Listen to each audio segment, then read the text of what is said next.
On t'a toujours dit que pour être riche, il faut travailler dur, plus dur que les autres, économiser chaque centime comme un avare, investir sans peur du risque et que l'argent ne vient qu'à ceux qui le méritent par le labeur seul. On t'a répété ça à l'école, au boulot, dans les livres de développement perso. Travaille plus, dépense moins, sois patient et tout ira bien un jour. Aujourd'hui, je te révèle ces 5 choses qui sabotent ta richesse jour après jour, heure après heure, minute après minute, sans que tu t'en rendes compte. Ces 5 fuites invisibles, ces 5 poisons que tu verses toi-même dans ta coupe d'or jour après jour. Shalom mes amis, shalom à toi qui m'écoutes en ce moment précis, ce 11 février 2026, où que tu sois, dans les rues animées d'Abomey Calavi, sous le soleil d'Afrique, dans un appartement parisien face à la Seine, dans un loft new-yorkais au sommet du monde. Shalom à ton cœur qui bat pour la prospérité. Je suis le Rav Ariel, que l'on appelle aussi Rabbin Joseph dans les cercles les plus intimes des synagogues cachées. Pendant plus de 20 ans, oui, plus de 20 années intenses, passionnées de ma vie entière, j'ai plongé tête la première dans les abysses des textes sacrés les plus profonds. La Torah déroulée sous les chandelles vacillantes, le Talmud avec ses débats enflammés des sages de Babylone, la Kabbale ésotérique des maîtres de Safed comme Isaac Luria, les rouleaux jaunis cachés dans les greniers des familles Rothschild, les grimoires transmis oralement de maître à disciple.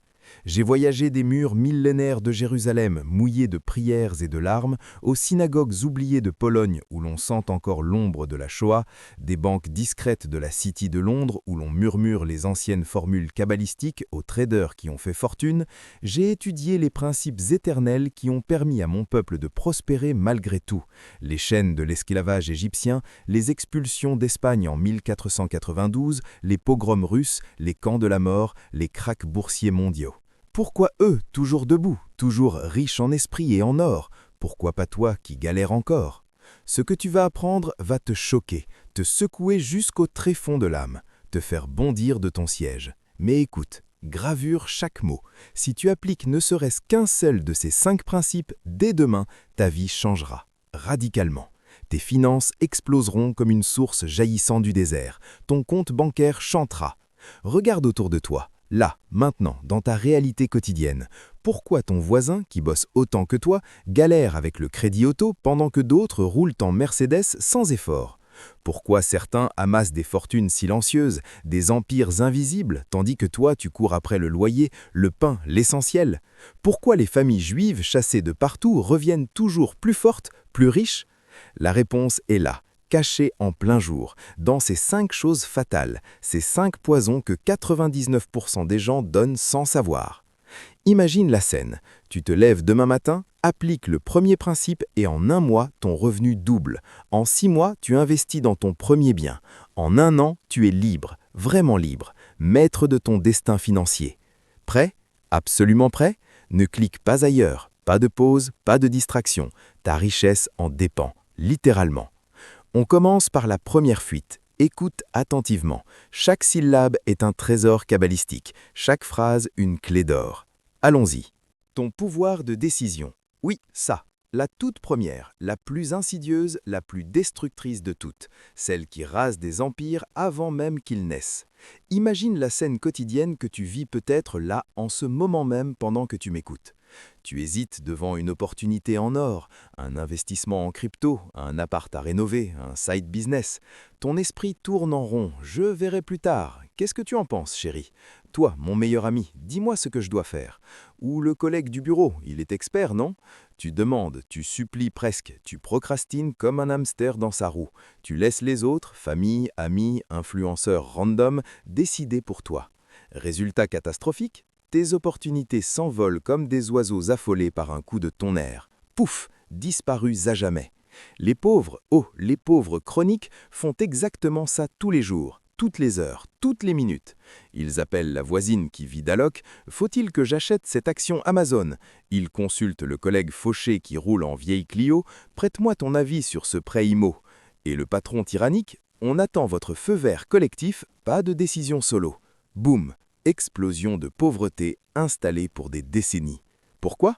Parce que chaque décision non prise par toi, chaque hésitation molle, chaque peut-être demain est une porte grande ouverte, béante à la perte totale. Perte d'argent frais, perte de temps irremplaçable, perte de ton destin manifesté. Tu donnes ton pouvoir sacré et l'univers te répond froidement puisque tu refuses de décider, moi je décide pour toi. Zéro richesse, zéro avancée, stagnation éternelle. Pourquoi est-ce si profondément destructeur au niveau de l'âme même? Parce que la Kabbale, cette science divine des mystères, l'explique avec une clarté aveuglante. Dans les cercles initiatiques des kabbalistes, on appelle ça Itarivut, l'éveil intérieur de la volonté divine en toi, ce feu sacré, cette étincelle du Créateur qui allume la machine à prospérité cosmique. Sans Itarelrut, tu n'es qu'une coquille vide, un bateau sans capitaine ballotté par les vagues. Le Talmud, ce trésor de sagesse compilé par nos maîtres il y a 1500 ans, enseigne avec force tonitruante « Celui qui attend l'accord des étoiles pour décider perdra sa propre lumière intérieure et les ténèbres de la pauvreté l'engloutiront comme le Nil en crue. » Inspiré profondément de traités Bérakot 5b et des commentaires de Rashi. C'est gravé dans la pierre éternelle de notre tradition. Rappelle-toi Abraham, notre père fondateur, Our en Chaldie. Face à la famine atroce qui ravage Canaan, il n'a pas attendu un signe divin clair pour tout, non. Il n'a pas consulté Sarah, qu'en penses-tu ma chère? Il n'a pas tergiversé des semaines, non. Il a décidé, seul, ferme, absolu, je pars pour l'Égypte, là où l'or coule. Décision prise en une nuit. Et qu'arrive-t-il par miracle divin? Pharaon, ému, lui donne des troupeaux innombrables, de l'or massif, des serviteurs en centaines. Sa richesse explose comme un volcan, de nomades pauvres à patriarches milliardaires. Pas de « attendons demain, prions plus », décision pure, Itarerut activée. Histoire après histoire de la Bible au moderne confirme cette loi implacable. Prends Moïse Ben Simoon, le diamantaire légendaire d'Anvers, capitale mondiale des diamants où l'on pèse l'or au gramme. La crise financière de 2008 frappe comme un marteau divin. Wall Street s'effondre, Lehman Brothers coule, panique globale. Ses concurrents terrifiés appellent frénétiquement leurs comptables suisses, leurs familles. Que faire? Vendons tout. Lui, Moïse, ferme la porte de son bureau minuscule, s'assied seul face à la montagne de pierres brillantes. Pas d'appel, pas de conseil. Il décide en 2 heures, j'achète tout, ce qui est bradé à 20% du prix. Les diamants pleurent, je les sauve. Résultat stupéfiant, en 2 ans seulement, son empire triple de volume, plus 300 millions d'euros nets en poche. Les autres concurrents, faillites en cascade, dettes abyssales, misère familiale. Il m'a confié personnellement, les yeux brillants comme ses gemmes, lors d'une rencontre à Bruxelles, Rav Ariel, le vrai secret de ma fortune, mon pouvoir de décision. Jamais donné, jamais dilué. Itarerut pur. Encore un exemple brûlant, tout proche, à Paris, la ville lumière. Ezra Malka, jeune juif immigré d'Israël, trader en herbe en 2015, il repère une opportunité folle en immobilier, un immeuble entier en banlieue à prix cassé.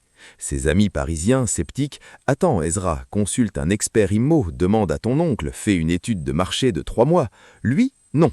Porte fermée, prière rapide, décision solo. J'achète cash, tout. Il vend sa voiture, emprunte juste ce qu'il faut. Aujourd'hui, 2026, propriétaire de 20 appartements locatifs, cash flow mensuel de 15 000 € passifs, libre comme l'air. Richesse qui se multiplie seule. Ses amis, encore locataires, endettés jusqu'au cou. Voici maintenant la règle actionnable, complète, gravable dans le marbre de ton esprit. Note chaque point, répète-les à voix haute. 1. Pour toute décision financière majeure, achat maison, vente action, lancement business, refus prêt, fixe une deadline impitoyable de 24 heures maximum. Pas 48 heures, pas une semaine de tergiversation. 24 heures, point final. 2. Sur un papier physique, liste 3 raisons béton irréfutables pour agir immédiatement et brûle mentalement les 10 doutes parasites qui hurlent dans ta tête. Brûle-les comme de la paille. 3. Dis non ferme, catégorique aux conseillers non experts. Ta famille aimante mais fauchée, tes amis sans portefeuille boursier, les influenceurs qui vendent du rêve sans résultat. 4.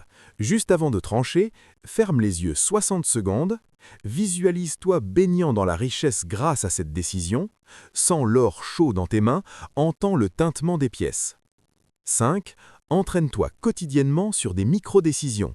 Décide seul la couleur de ton café du matin, le trajet au boulot, sans avis extérieur. Si tu donnes ton pouvoir de décision, donne à tout vent, tu attires la pauvreté comme un aimant maudit, collante, éternelle. Si tu le protèges, le gardes jalousement comme un trésor du temple, tu ouvres grand les portes de la richesse infinie, divine, abondante. Challenge direct, personnel, immédiat. Regarde les 5 personnes avec qui tu parles le plus d'argent, de finances, d'opportunités. Sont-elles riches? Ont-elles des empires? Sinon, et soyons honnêtes, souvent non, coupe les ponts décisionnels dès aujourd'hui. Bloque les avis toxiques. Applique ce principe numéro 1 avant minuit ce soir. Ton futur te remercie déjà, te bénit déjà. Passe à la suivante, courage. Deuxième chose, ta gratitude quotidienne. C'est la deuxième fuite de richesse et 90% des gens l'ignorent. 90% précisément. Ta gratitude quotidienne. La deuxième fuite, celle qui ronge en silence comme un acide lent. Les pauvres chroniques se plaignent sans fin, sans trêve. Pas assez d'argent ce mois, trop cher ce pain à 2 €. Pourquoi moi toujours en retard pour payer les factures? La vie est injuste. Ils remercient jamais, jamais un merci sincère pour le salaire versé, pour l'euro froissé en poche, pour le toit au-dessus de la tête, pour le repas chaud. Tu dépenses 5 € pour un simple café? Tu grognes intérieurement, tu comptes les sous. Tu gagnes un petit bonus surprise? C'est pas grand-chose, j'aurais mérité plus. Résultat inévitable, loi cosmique. L'univers, cette machine kabbalistique parfaite et impitoyable, te renvoie exactement du manque pur, magnétique. Manque qui attire manque, qui appelle dette, qui chante la misère. Tu verses du poison goutte à goutte dans ton propre puits d'abondance. Pourquoi est-ce si fondamentalement destructeur, jusqu'à l'âme? La Kabbale le hurle des toits de Safed. Odara, la gratitude comme canal béni, direct, du flux d'abondance infini du Créateur vers toi. Sans Oda quotidienne, blocage total, valve fermée. Le Talmud, océan de sagesse, proclame avec une force prophétique « Celui qui remercie l'Éternel avant même d'avoir reçu sa moisson, la double, la triple, et elle le poursuit comme un fidèle serviteur. » Inspiré de traités Shabbat 30b et des méditations du Harizal. Histoire biblique emblématique, Jacob, notre patriarche, fuit son frère Ésaü furieux, terrorisé, seul avec un bâton. Il arrive chez Laban, l'oncle rusé, pauvre comme Job, épuisé par le voyage. Que fait-il au lieu de geindre? Il remercie publiquement pour un simple repas frugal, pour un toit de paille contre la pluie, pour la santé de son corps. Dieu répond instantanément. Multiplication miraculeuse des troupeaux, de 1 mouton à des milliers, nation prospère née de cette gratitude. Oda active la bénédiction cachée. Exemple concret, vivant pour te secouer? Rachel Nivi, femme d'affaires parisienne, devenue reine incontestée du café artisanal. Son père, ruiné en 1990 par une mauvaise affaire. Elle reprend le flambeau avec un misérable kiosque de 10 mètres carrés à Belleville. Chaque matin, rituel, merci Hachem pour mes 5 premiers € de la journée. Merci pour les clients qui viennent, merci pour l'air pur qui porte mon odeur de café. Elle remercie les fournisseurs, les passants, même les jours de pluie. Résultat divin, chaîne de 50 boutiques branchées de Paris à Lyon, 20 millions de chiffre d'affaires annuel. Villas en Provence. Elle m'a serré la main fermement lors d'une conférence à la Grande Synagogue. Ravariel, la gratitude a tout transformé ma vie. Les autres négocient âprement le prix du lait et ferment leur échoppe en 1 an. Moi, le flux ne s'arrête jamais. À New York, écoute l'histoire poignante de Sarah Klein, veuve de 28 ans en 2001, mari emporté par la maladie, dettes médicales écrasantes, 2 enfants à charge. Ami, plains-toi, attends l'aide sociale. Elle choisit Oda forcé. Carnet quotidien, merci pour ce dollar en poche aujourd'hui. Merci pour la force de mes jambes. Mois après mois, contrat immobilier tombe du ciel comme manne. Aujourd'hui, investisseuse millionnaire, fondation caritative à son nom. En Israël, Yossi Benari, pêcheur modeste, gratitude pour chaque poisson, empire de fruits de mer. Règle actionnable exhaustive, 1. Chaque matin au lever, note 3 gratitudes financières ultra précises. Merci pour les 50 € exacts en poche, merci pour ce job stable, merci pour le pain gratuit d'hier. 2. Avant tout achat ou dépense, pose 10 secondes sacrées, Baruch Hashem pour cette opportunité de circulation d'argent. 3. Transforme toute plainte instinctive en merci pivot. Pas assez ce mois, merci infini pour ce que j'ai déjà, ça va grandir exponentiellement. 4. Partage une gratitude authentique publiquement. Story, Insta, TikTok attirent le flux viral. 5. Soir venu, rituel bilan, 5 merci détaillés de la journée financière. 6. Médite 2 minutes sur une richesse passée. Amplifie. Si tu donnes ta gratitude, gaspille-la, oublie-la, donne à la négligence, la pauvreté te noie comme un tsunami. Protège-la, cultive-la matin, midi, soir comme un jardin secret du roi, et la richesse afflue en torrent, cascade infinie, océan déchaîné. Challenge brûlant? T'as remercié sincèrement pour ton dernier repas? Ton dernier salaire? Pause cette vidéo right now, fais-le à voix haute, sans le shift. Ton compte bancaire applaudit déjà. Troisième chose, ton énergie matinale. C'est la troisième fuite de richesse et les paresseux la vident goutte à goutte sans même s'en apercevoir. Ton énergie matinale. Ah, la troisième chose, mes amis, celle qui me tient le plus à cœur, parce qu'elle est si subtile, si vorace. Imagine, cette énergie pure, fraîche comme la rosée sur les vignes de Galilée au lever du soleil.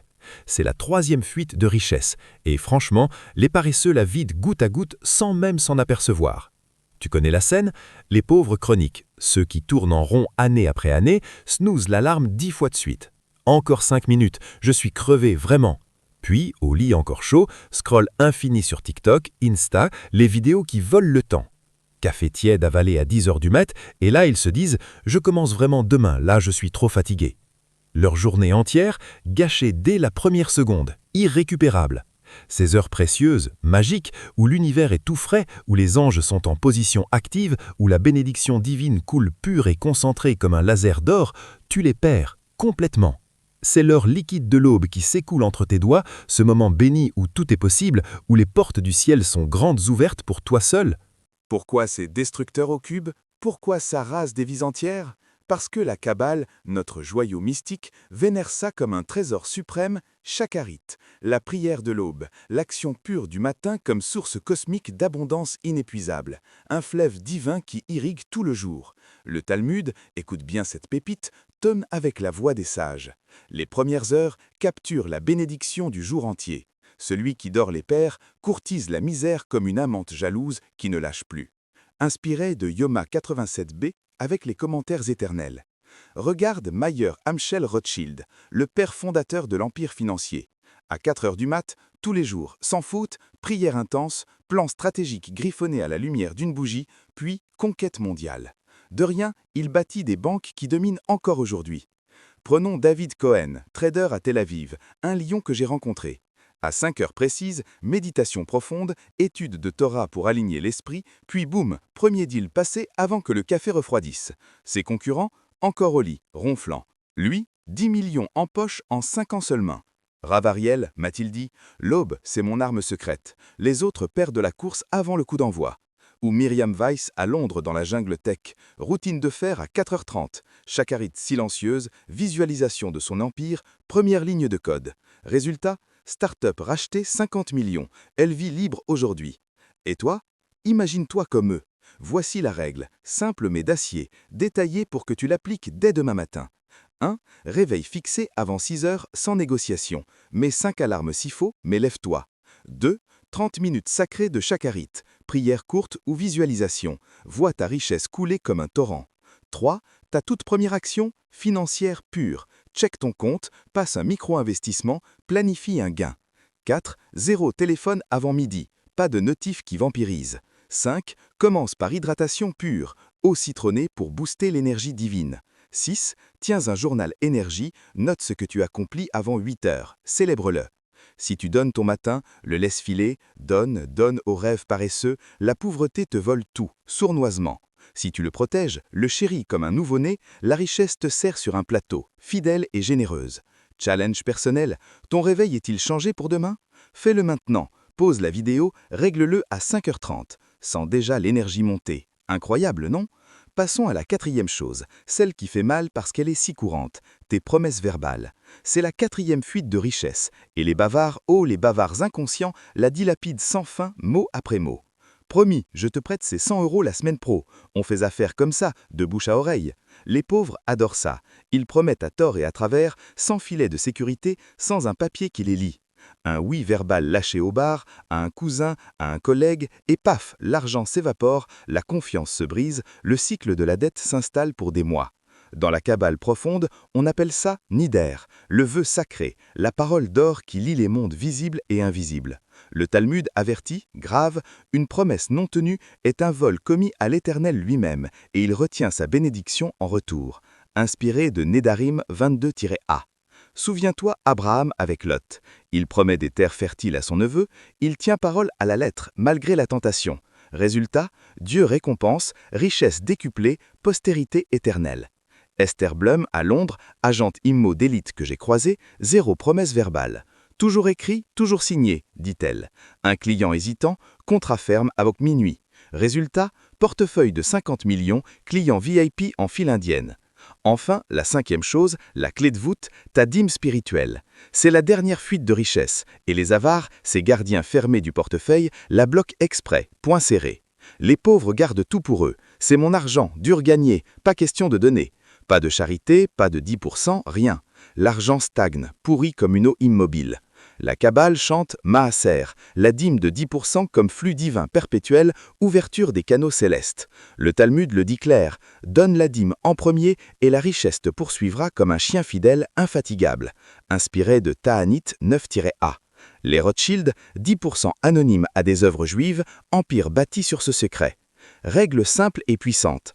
1. Prélève tes 10% dès l'arrivée du salaire avant tout. 2. Donne à une cause spirituelle, synagogue, Torah, veuve. 3. En secret total, pas de vantardise. 4. Remercie chaudement après chaque don. 5. Double en urgence financière pour accélérer le flux. 6. Traque le flux retour, note les miracles. Si tu bloques ta dîme, retiens, la pauvreté te ronge de l'intérieur. Si tu la libères, richesse déborde, océan généreux.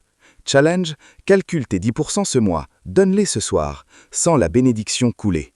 Récapitulons vite, les 5 choses à ne jamais donner. 1. Ton pouvoir de décision, décide solo, ferme. 2. Ta gratitude quotidienne, remercie x 3 par jour. 3. Ton énergie matinale, 6 heures plus, Shacharit first. 4. Tes promesses verbales, toujours écrites. 5. Ta dîme spirituelle, 10% libérée. Ces principes, simples en surface, exigent une discipline de fer. Les Juifs les vivent depuis millénaires, traversant tempêtes. À toi maintenant, continues-tu à donner ces fuites ou protèges-tu ton or? Choisis la richesse, applique un seul dès ce soir. Shalom mes frères et sœurs en quête. Que l'Éternel bénisse chaque pas que tu fais vers la prospérité, illumine ton chemin d'or pur. Abonne-toi pour plus de secrets kabbalistiques, like si ça t'a secoué, partage avec ceux qui galèrent, sauve des vies. À très vite pour la suite. Baruch Hashem.